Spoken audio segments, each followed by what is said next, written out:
Hey everybody, and welcome back to Game 2 between HerO and IM YoDa. Now in Game 1 we saw a pretty exciting game on Cloud Kingdom where HerO was able to just completely outflank YoDa, get position on his army, take down everything, and pretty convincing win considering that YoDa had a faster third base and had a bigger army size. So we'll have to see what YoDa wants to do in this game. The map's going to be Daybreak. So of course Daybreak is a pretty macro-oriented map. This version is going to be the IPL version, so it's got smaller middle base, which and a rich Vespian geyser, which in my opinion sort of preserves the original intent of the map much better than the latter map, or the latter version, I should say. Yeah, should be a pretty good game. It's going to be Protoss versus Terran, and as I record this, I think Battle.net is coming back online. Patch 1.5 dropped this morning, so of course it's going to be Tuesday today, and should be really interesting to see what happens with this new patch. It's going to be pretty exciting to me, especially the arcade. I'm someone who is actually a map maker. I've got some maps posted on Team Liquid. You can search for some of them on Battle.net, of course. I've currently got one map. It's called Erebus. It's on Battle.net, and it's currently involved in the Team Liquid map making contest. So you can go check that out. Play it on ladder if you get a chance, or play it on custom games. And I also used to do UMS maps, use map settings games, in back in Brood War and StarCraft 1. So I might do some UMS maps. I've been working on one that was like a third-person shooter with spells, which I thought was kind of fun. It's a lot of work though. And then another one I had is going to be a remake of Lurker Defense. If you guys have ever heard of Lurker Defense or played Lurker Defense back in the day, drop me a comment on the comment section and tell me about Lurker Defense. I might actually remake that game. So HerO's going to come in here. He's going to scout. No second gas for YoDa. Dropping the command center, no second barracks or anything, so that's a pretty good sign that he wants to expand very quickly. And YoDa's actually going to come in. He's also going to scout the similar build order for HerO, although he's got 2 gases. Now, normally 2 gases before a Nexus kind of indicates that he wants to do some sort of teching. And there's kind of a sneaky pylon over here. I wonder if we'll see some kind of a weird all-in or a one-base attack from HerO. YoDa's actually going to be getting a factory here, so that may be a response to what he scouted. And he's going to probably go for Hellions with this reactor coming down. So a little bit of a different opening from what we saw last game, which was very standard. We're going to see some technical play early on, but again, I'd be kind of surprised. Aha! Where is that pesky Stargate opening? That's really weird. It's not something you see very often in Protoss vs. Terran, but there is a build order that's very, very hard to difficult. It's basically the Protoss 111, and I think what we would need to see for that is a Robo-Bay come down for HerO next. Let's keep an eye on that. He does have 2 gateways. There is sort of a Void Ray Zealot attack you can do. But the more common, more popular, more hard to hold off is the Protoss 111, which is Zealot Immortal Void Ray. So we'll have to see if that's what HerO wants to do here. He actually has a Phoenix coming down, so that's really unusual. So it's not going to be that attack, especially with the second gateway. I don't think you could get that before your robotics base, so it's not going to be that build. And what we're going to have happen here is we're going to have the Phoenix come in to YoDa around the same time that YoDa comes out with this medevac, and he's going to be doing some elevator play into HerO's main, which I'm not sure what HerO is looking for down here. You can't even force field this ramp currently, so it's kind of a risky position for his units to be in. I'm not really sure. Now he can force field it if he wants. Maybe he wants to get that scout? Well, not really sure what that's about. So 2 Phoenix coming out, as well as the Hellions moving across the map now, and a bunch of Marines loaded into that medevac.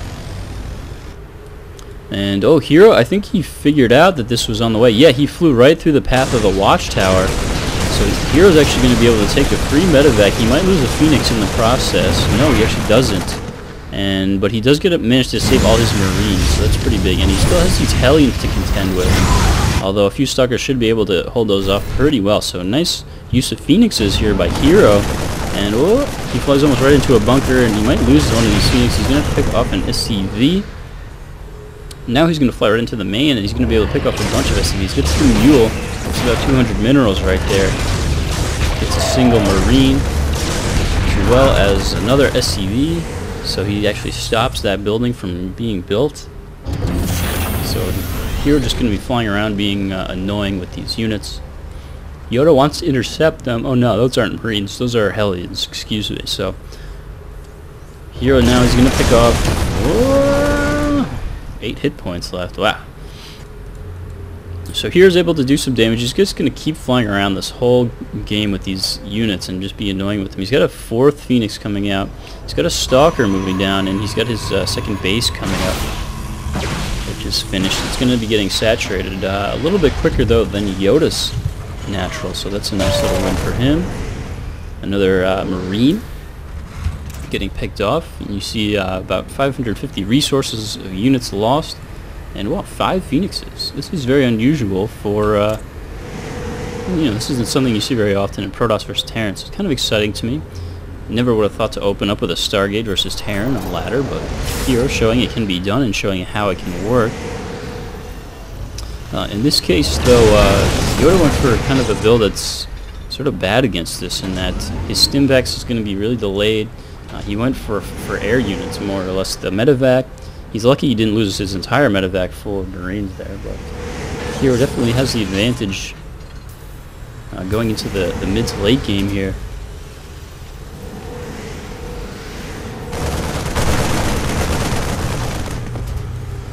YoDa unable to pick off any of these Phoenixes. So YoDa's going for +1 infantry weapons as well as combat shields and Stimpaks. So that should be done. And HerO still has not lost a single one of these Phoenixes. This Phoenix now a mentor. Forge finishing up for HerO. He'll probably get started with +1 weapons, and he's also got Immortal coming out. He's going up to 4 gateways, as well as this Stargate, +1 armor now going for HerO, continuing to just be really annoying with these Phoenix. Oh, he's going to maybe get another medevac here. Well, he actually didn't target fire, so he actually doesn't get it. But that's going to be a constant nuisance, and that's actually a good thing to do against Terran, and 2 hit points. This is the Immortal Phoenix. It seems like a good thing to do against Terran, because if you can snipe the medevacs, the bio suddenly becomes really weak.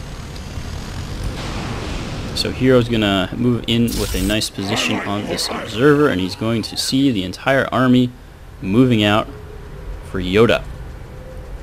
Supply continuing to favor HerO. YoDa just keeps getting units picked off, now picking up stragglers.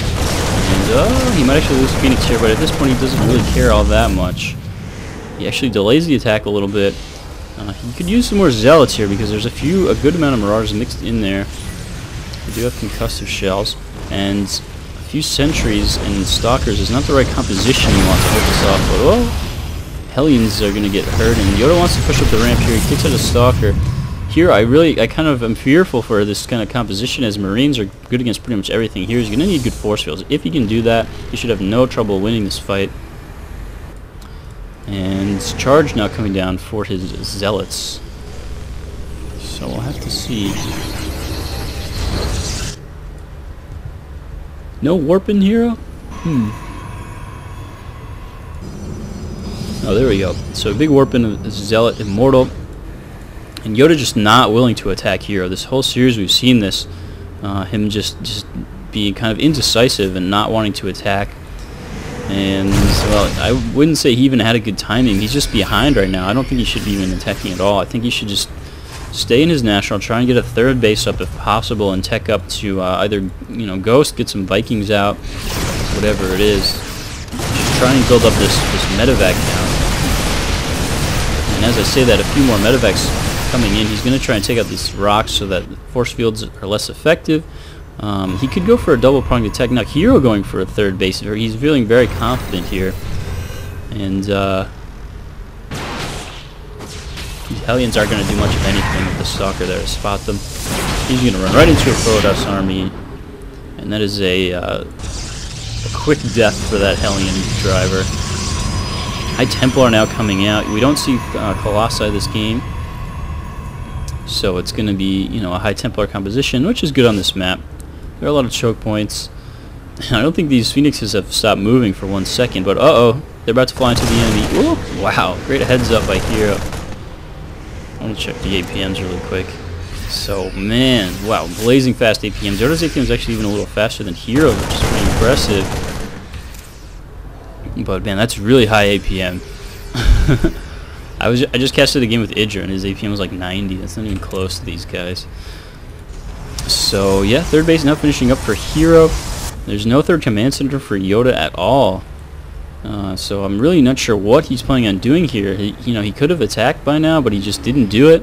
He's got no third base coming up. He just continues to produce units, but I'm not sure that's what's going to win him the game now that the High Templar are out. Storm's just about to finish.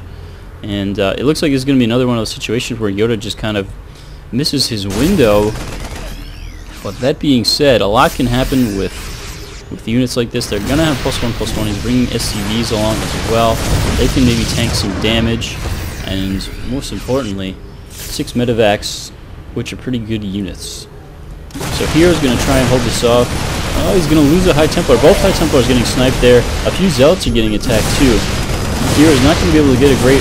Now he's got a great... Oh man, he's moving in with everything. Zealots charging in. Guardian Shield coming down. Force Field splitting on the army in half. Are we going to see any storms? We don't even need to see storms. The force fields are just so good. There's pretty much nothing that YoDa can do here. HerO, though, losing a lot of units, now forming Archons. And it looks like YoDa's army is going to get cleaned up. And he's actually even using the Phoenixes to pick up Marauders. And good game, says YoDa. Not much you can really do against that.